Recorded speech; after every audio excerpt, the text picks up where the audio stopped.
Good morning, everybody. Welcome to the Right Balance podcast. I've got a beautiful soul. I'm going to describe her like that. Heather Conroy is here today. And today we're talking about everything shamanism.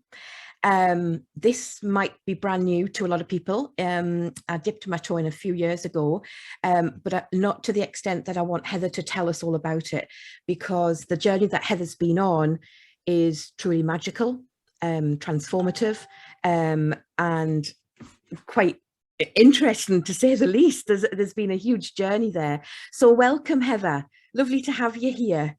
And lovely to be here. Oh, that's lovely. So I'm going to jump straight back in, and I want you to tell the listeners in a few sentences, what is shamanism? Shamanism is a way of living. It's working with love and respect for all the elements that are on earth. Sometimes when we think about loving people, we eliminate a vast amount of everything that is around us that we survive on. And so it's very much about working with the elements, and the elements being the fire, the earth, the water, and the air. And that's the first thing that happened to me when I started to learn about shamanism, and the fact that goes back thousands and thousands of years to people working in tribes, living together in tribes. And at that time, they obviously didn't have kettles or somebody providing meals for them. It was very much an existence and how they existed. And it was very much when you learn about the tribes that exist now, they still have the same basics that they move from. And for me, it is going back to the four elements and the way that we treat them, the way that we respect them, and care for them. Wow, yeah. This is going back to some training that I did a few years ago in Ayurvedic, and it's very, very similar. But yours is a lot more spiritual, I think. And this is what I would like you to tell the listeners. Just going back to your backstory, how did you get into it, and how did it start to develop for you? Well, over 20 odd years ago, I did a course down in Malvern on channeling. Didn't have a clue what I was going to. It was a recommendation from somebody who I knew very well, and went down there and trusted. And from that channeling, I learned to work with spirit energies, and it did have a profound effect on how I looked at life at that point in time. And I say at that point in time because I was going through quite a traumatic part of my life. And through it, I met a lady called Tanya. And I lost contact with her until after my husband died. And suddenly, from out of the blue, this message came from Tanya saying, "Can we meet up again? I'm coming up to the Lake District with my sister." And when we met again, it was like we'd never been apart. And she had started to do the shamanic training. I didn't understand it. There we are. Honestly, I didn't understand anything about it. In some respect, I think I used to take a step back when you hear the word shamanism. And she said, I'm doing my training up in Anamkara, which is a retreat up in Inverness. And they do an introduction course to shamanism. And it would be good for you to go on. And so I listened, and I decided, well, it's not going to hurt me. And I traveled up and spent a week there. And at the end of that weekend, I knew that this was the way forward for me. And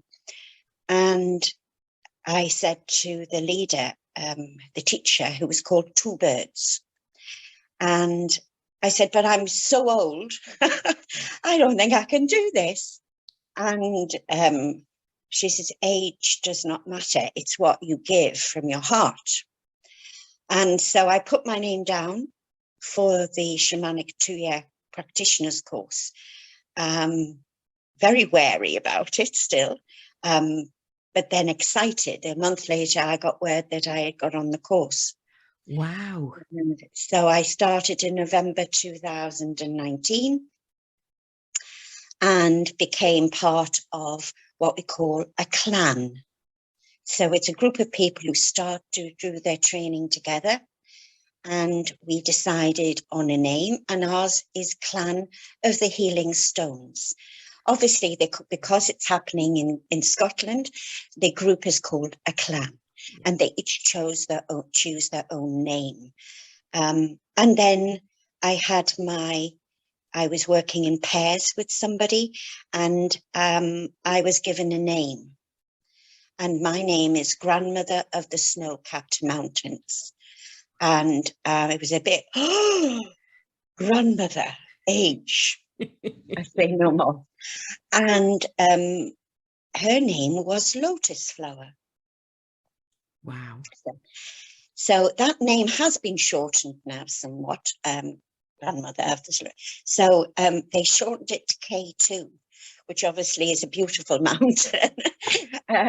But seeing as I don't climb mountains, I love to look at them. It was a bit bewildering to wonder why I'd got that name. And when you think about grandmother is sort of the spiritual support, bringing human warmth. Snow is about change and purification and new beginnings and peace, knowledge. And mountains is about eternity. So the change that was taking was for eternity, for the rest of my life. So when you think about what it actually means, it was a complete change to the part of my life. Yeah. Oh my goodness. So that's how I began.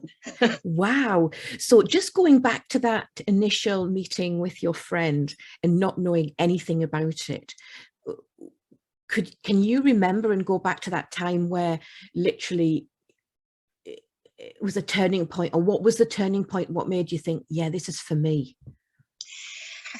I think it was the change in her and how it had affected her and the peace that she was feeling within herself. Okay. And she is obviously now learning to be a teacher. Wow. Of shamanism. So her whole persona, I'll use the word persona. Yeah.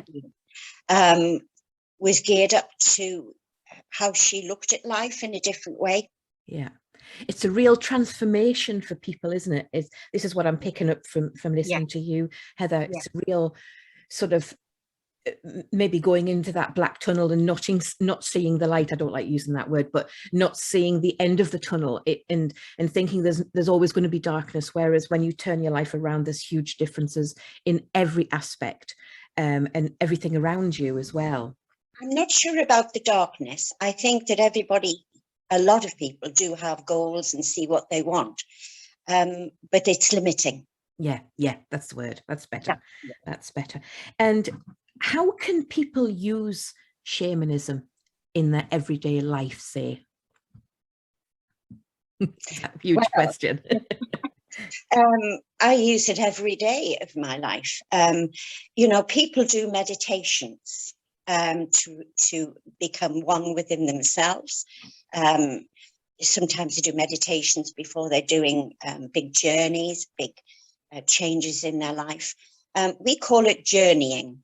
Okay. And so it's a slightly different way of meditation. So sometimes, I don't say I do it every day, but it is part of my life that I do the journeying. And the journeying is not on my own. My journey is working with what I call my spirit guides. Okay. And my power animals, who can come in and support me if I ask for help. Okay, so somebody who doesn't know about spirit guides, just taking it right back to the roots, when do you know that you have a spirit guide, and what is a spirit guide? Well, when I was up doing my first weekend, of the training, I did some journeying and asked for a spirit guide to come through, not knowing what would happen. Yeah. And I was aware of a presence around me, not fearful, just there, very much supportive. And they introduced himself as Malika. And I thought, well, I've never... Doubt started to take place. I'm imagining things here. Yeah, yeah. And then I was asked to draw his face. And I am not a painter. I've never been able to draw before. I still struggle with it, but it's very much part of shamanism, is the actual drawing and painting and being creative and working with different. Ah, okay. Yeah. So I drew his picture, and his picture is there every day for me to look at. So he was my first spirit guide. He's not there for every aspect that I take on, but I know that he's there if I need some help. Later on in my training, I've been working on helping people pass into, who are stuck, who have died and who are stuck and need moving forward. And I have a separate guide for that who came to me. I asked, and this separate guide came to me. But initially, it wasn't necessarily spirit guide that came. It was my power animal that came through. Wow, talk to me about this more. Well, my power animal, my beloved power animals. The first was a wolf who brings real strength and focus. As you can imagine, the eyes of a wolf, but they bring with it a lot of love. And actually, about 3 years before this all happened, I had an experience with a wolf down in Coombe Martin with the wolf man. I ended up stroking the tummy of a wolf. Oh my goodness. Cheyenne. And they've moved to Cornwall now, and I definitely want to go and see Cheyenne, if Cheyenne is still with us. So my first power animal was wolf, so that's bringing me strength. And then the second power animal that came through was a sloth. And my initial reaction was one of horror. Horror. Everybody else was getting beautiful kingfishers, eagles, all sorts of and I got the sloth. And it became a bit of a standing joke with my friends. So now I am surrounded by a calendar with a sloth on, a teddy bear with a sloth on, a ring with a sloth on. And now I just smile when I see a sloth, because sloths are looking at life with a different perspective. Yeah. Remember, they're very slow, but they're very learned, and you learn. There's a lot of teaching to learn from the sloth. So I adore my sloth now. I smile when I see it. Good for you, Heather. Good for you. And just going back to these animals, and obviously this is in your mind's eye, if you like. So everybody has different. Now, and do they change? Obviously, you've had 2 animals. How is it? Would people expect different animals to come through at certain events in their life for that meaning? Yes, your power animal can change as you move through your life. My feeling, is that my wolf will be with me throughout. Yeah. It's definitely like a guardian for me. The sloth, well, I would be reluctant to lose her. But as I do the learnings, I fully expect that other power animals will come through as I move on. And when I did certain practices, other animals came through to me as I'm doing my shamanic training. But the 2 principal ones right at this present time are the wolf and the sloth. Oh, that's fantastic. That's brilliant. How can people sort of, so maybe the wrong word to use this, delve more into shamanism as an interest, or is it an interest? Is it a hobby? How would you describe, or way of life, I suppose, is it? It's very much for me a way of life. I'm not happy with the word hobby. No, it isn't, because it is definitely a different aspect of learning. There are people who come in and dip in, and I say dip in, they come and see what it's about. I think it does affect them in some way, even if they decide not to go further forward. The fact that you will have learned something from that dip in. Yeah, that's lovely. And the other often is asked with shamanism, do you need any special equipment? Well, the first thing I bought was a drum. Yeah. My drum, my beloved drum, because drum, they're like tools of the shamanism, and drumming and dancing are very much part of being a shaman, and singing. So, but when I say singing, it can be very various. It can be joint. It can be on your own. This morning I stood in the shower and I sang. I had no idea what I sang. It just happened. Now that hasn't happened before, so I think it was very much part of preparing me for this talking to you today. But I also have a rattle, and a rattle can be for clearing. It can be the start of a healing. It can be the end of the healing, very much a purification.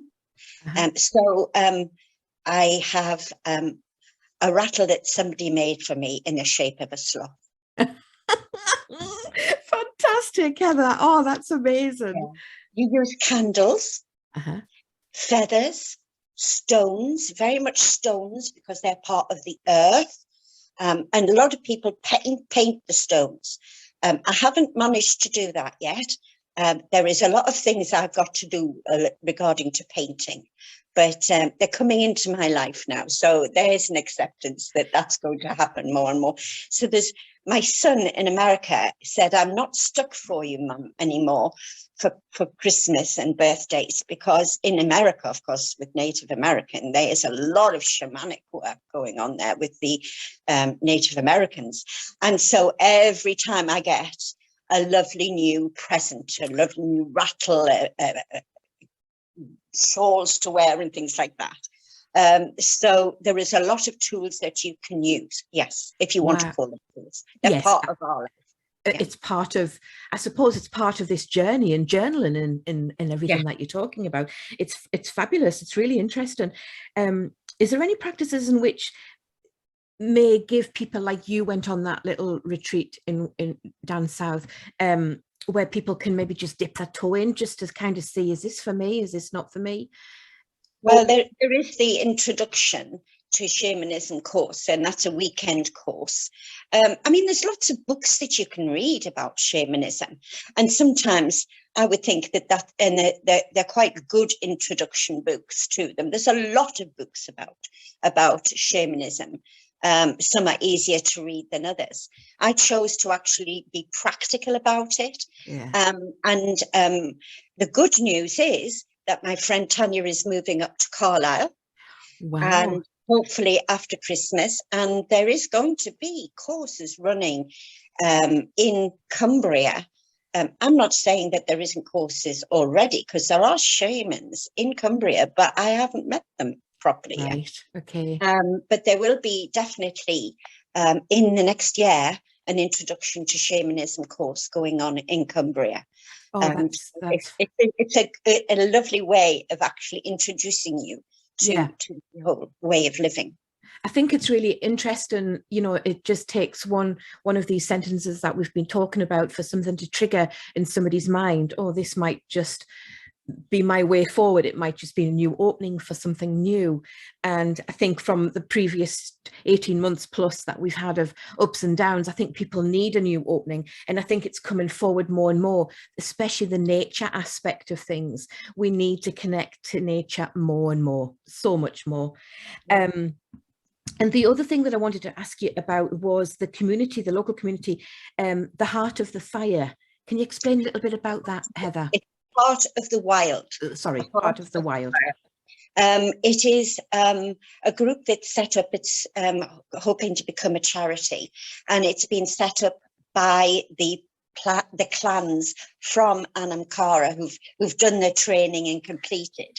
And the idea is that they're going to be setting up in the borders when they get the money and when they get organised, a sort of a retreat further south nearer the borders. And so every equinox they put on an event that you can link into.